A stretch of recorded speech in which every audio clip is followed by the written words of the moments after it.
Hey, what's up guys? Brandon Washington here, and in today's video, I'm going to be showing you guys how to balance a 1DX onto the Zhiyun Crane 2.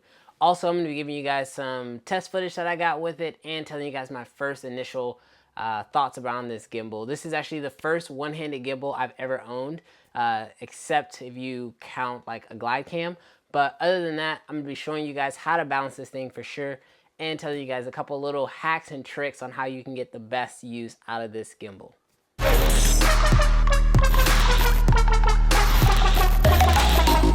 So welcome to my channel. If this is your very first time here, I just want you to know that this channel is all about filmmaking, photography, camera gear, reviews, things like that. So if you're new to the channel, consider hitting that subscribe button. Also, I'm going to be doing a full review on the Zhiyun Crane, a little bit more in depth, really taking you guys through it, but I'm going to do that after I've owned it for a little while, because as of now, I've actually only had it for about 24 hours. Now, in this time, the hardest thing that I found was actually balancing the 1DX. Now, I've looked on YouTube and I looked everywhere, and pretty much I've seen people balance Reds on this thing. I've seen people balance the C200, C100s, Blackmagic cameras, and I actually only found one guy who was actually able to balance the actual 1DX on here. The problem was that video was not in English, so it made it very difficult. So I had to go through this long process to try to figure it out, but ultimately I was able to figure it out, and I wanted to make this video for you guys. So if you have a 1DX or you're considering getting a 1DX and picking up this crane, I wanted to show you guys how you could actually balance it yourself. All right, quick little disclaimer, before we jump into this, you will need an Allen wrench, and we will be taking apart one of the axes of the Zhiyun. Now, I have done this, and as you guys can see here, my Zhiyun currently is not on. I can actually move this around, and you can see that it's actually staying balanced on its own. So we are going to be taking apart one little part of the Zhiyun, but we're going to quickly put it back together in order to get this to work. But that is a quick little disclaimer. So if you're not about that, then you may not want to try this. But I can say I've been running around getting shots with this thing, and it has worked flawlessly. And I definitely am going to continue to use it this way. But without further ado, let's go ahead and let me show you how to balance this thing. All right, so to get things started, I'm actually going to go ahead and take my 1DX off of here, start this thing over from scratch so I can show you guys how to balance it. So as most of you guys are aware, on the side here, this is how you unscrew that so you can actually slide your base plate off. And then just like on most Manfrottos, there's a little release button, press that, and then that'll allow you to actually slide your camera off. So I'm gonna set that down for a second. All right, so this is where most of the actual work comes into play on this guy. So the problem that the 1DX has is that it is too tall. I mean, this is a very tall camera. I mean, as you guys can see, it's basically the size of most DSLRs, but also with a battery grip. And so that becomes a huge issue for the Zhiyun Crane when you're just trying to balance it normally. So the only way to get past that is actually to undo these 4 screws right here. So when you undo these 4 screws, that's actually going to allow you to adjust this up and down axis to bring it lower. So let me show you guys what I mean by that. Basically, you're gonna use, I have this multi-tool. It's a 5x64, so 5/64, which is the smallest Allen wrench on this set if you guys happen to pick up this exact same one, which this is a great tool to have as a filmmaker anyway. And you're just gonna release all of these here. Now by default, if this is your first time doing this, you'll have to really unscrew them all. But the nice part is, like, once you have this thing set, if you're gonna leave it for your 1DX, you should never have to mess with this piece again. But you're just gonna go through and you're gonna unscrew all 4 of these. All right, now when you get down to the very last one, you're gonna wanna make sure that you are applying a good amount of pressure on this whole section here, because this piece is designed to come off, which is what we initially want, but you don't want it to pop out because there are some really small pieces in there that could fall out, and you do not want to lose those pieces. So like I said, this is definitely a hack. I'm not sure if this is how it's designed, but this is how I got it to balance my 1DX. So what you're gonna wanna do is hold all this together, because I'm gonna quickly show you guys what the inside of this looks like. There's a piece right underneath the bracket, and then there's another piece right above. That's what actually holds this all together. So when you put this piece back on, this screws in there. The problem that you're gonna run into is, if you guys can see, there's like a little cutout right here, and on the inside of this piece, there's a little notch, and that little notch is actually what keeps it from basically falling out when you unscrew that. Well, that gets in the way for the 1DX. That doesn't really work for us. So because of that little notch issue, you can't drop your 1DX low enough in order to get it to balance on this axis. So what we have to do is, whereas it would normally sit up about here, we actually are going to pull it down and get it to where we want to, which I normally find that it's a little bit past the 3-inch mark or 3-centimeter mark or whatever that is. And I know that, okay, that's about where I want it. And so now I have to put this all together. Now, what you have to be careful of is, like I mentioned, like this does come out. So you can see there, like all those pieces just came out. So I have to actually make sure that I get those pieces back in here correctly. Now, it's not too difficult to do by yourself, but it definitely helps if you have an extra hand. So now all I'm gonna do is just take my screws and basically just screw those back in. All right, so now it is all put back together. So now you can see, especially right here, it's actually sunken down inside. So whereas normally, because of the groove that stops you from being able to go any lower, mine is actually sunken down in there. Biggest thing when balancing your 1DX is just make sure that it is shooting ready. And so what I mean by that is, obviously have the quick release plate on here. If you're gonna use a filter like I use a Tiffin ND, variable ND filter almost at all times. So make sure that that's on there. Make sure you have your battery in there. And then we're just gonna go ahead and slide all of this onto here at the same time.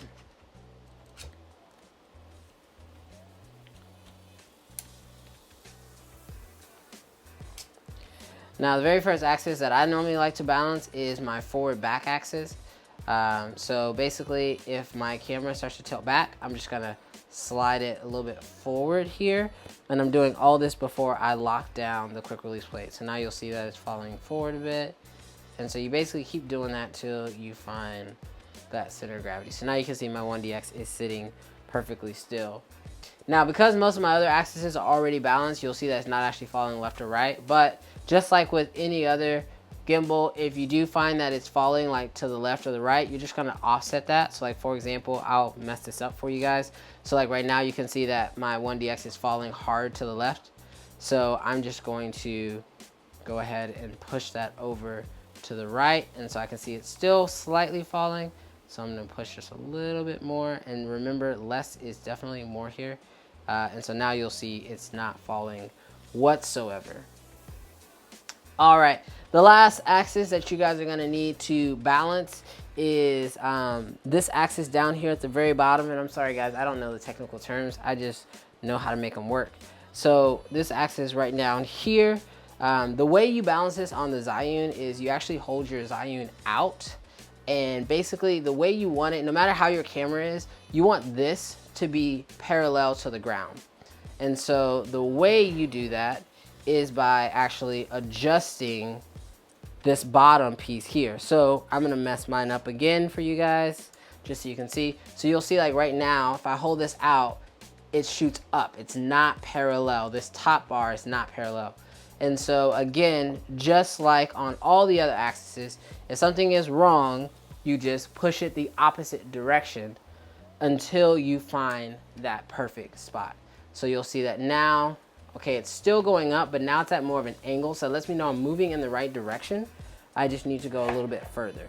Now the whole point of doing all this, and you might be saying, well, this is a, it's a motorized gimbal. Why are you spending so much time making sure that it's balanced? So now we'll see that it's actually a little bit lower. So I'm gonna come back a little bit.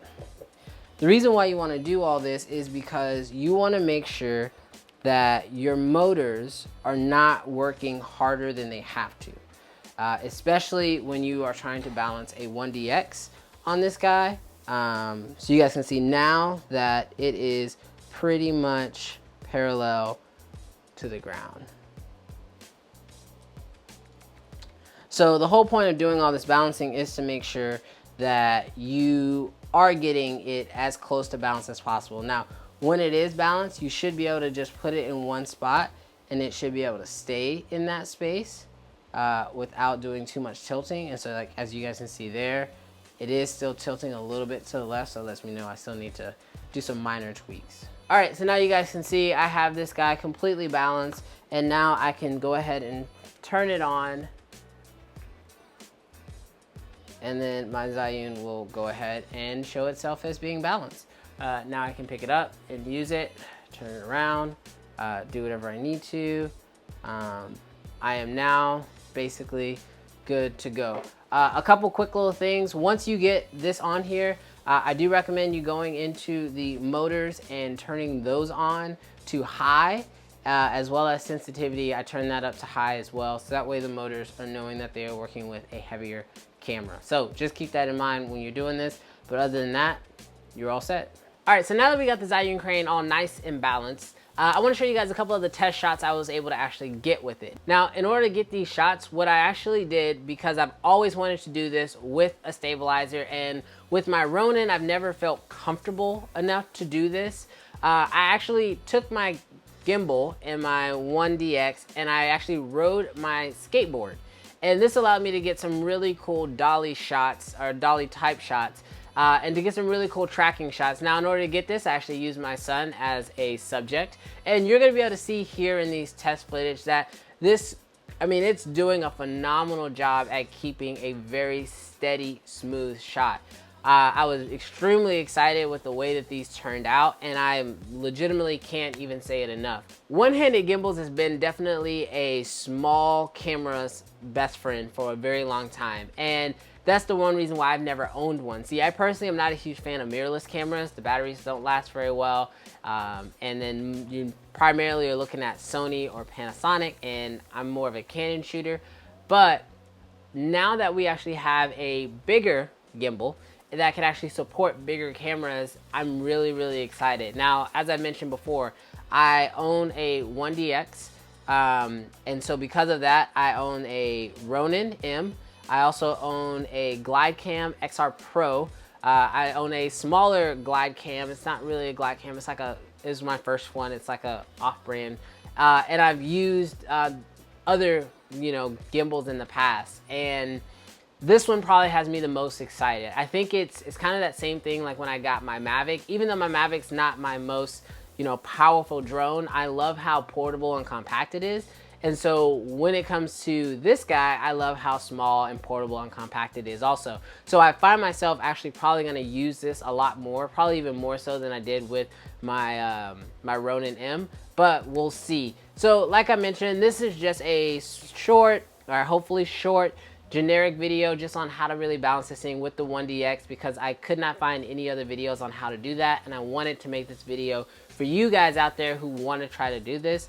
Also, be on the lookout. I am going to be doing a full review where I'm going to compare this thing against my Ronin M. I'm going to compare it against the GlideCam, and I'm going to tell you guys what my full initial thoughts are, but I want to have it for a little bit longer before I do that. So because a lot of you guys who follow me on Instagram have been asking me how I was able to actually balance this thing, I wanted to put this video out for you guys. So if you like this video, make sure you give it a big thumbs up. Also, if you're new to the channel, again, be sure to hit that subscribe button because you're not going to want to miss any of my future videos.